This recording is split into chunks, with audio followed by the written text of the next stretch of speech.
Hi, this is my reflection video for the SST process at my practicum site. I did my practicum at an elementary school in Vista, and I actually found the culture there to be really great, maybe the best part about that site. I didn't think all of the practices there were reflecting best practices as we learn about in our classes with multi-tiered systems of support. However, I found for example, the SST process to be very collaborative and a positive experience. It started out, they start out there, they all are very open to ideas, even from an intern like me.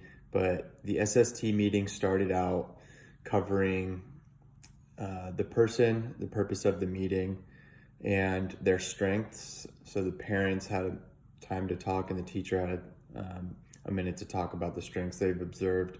Then they started sifting through more of the particulars, the background and education. So stuff like any health history or concerns there, the nurse referrals and results from vision and hearing tests, the educational history, support services, any support services they're getting, data on a number of different academic measures that would be developmentally relevant.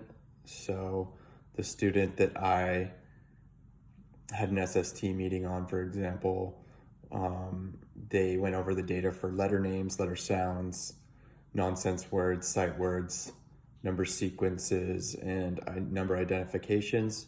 So they are kind of taking a problem-solving approach to this. They're not just jumping directly into, okay, what's wrong, as the teacher sees it, and coming up with just accommodations and strategies straight out. They're actually talking about a lot of the data, and I found that to be a reassuring feature of their SSD meeting format.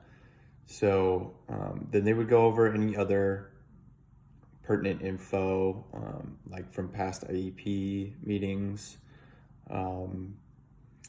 functional skills, rating scales, anything they have data on.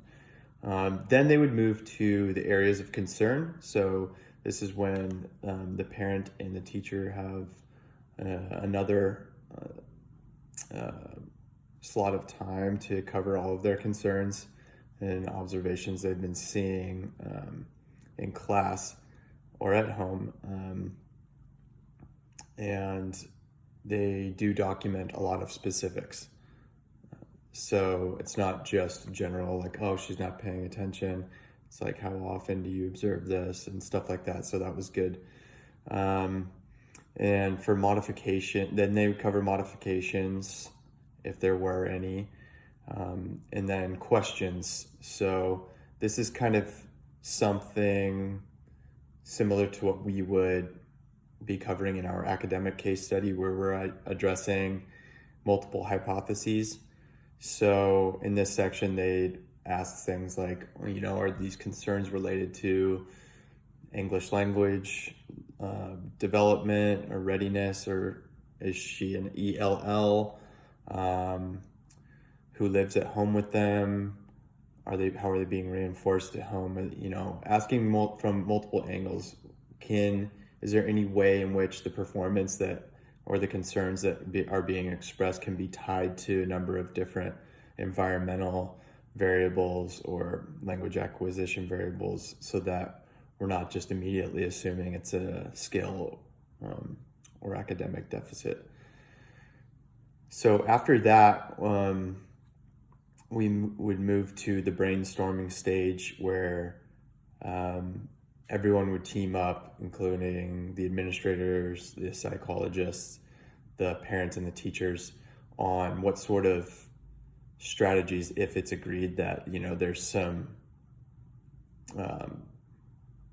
strategies needed or modifications or accommodations needed, and we would just write down a whole list of things that could be tested um, to help their performance. So, um, and within that list, they wrote designated who would be responsible for carrying out the idea or the strategy, and the frequency and the date started, etc. So I found the SST meeting again to be really positive experience. I thought it was very collaborative, and um, yeah, not much else to say about that. I was really happy that it was very informed by data like Lexia, iReady math, and reading scores. So it felt like it was definitely well used amount of time as far as meetings go, and felt like they could make a strong impact for the child.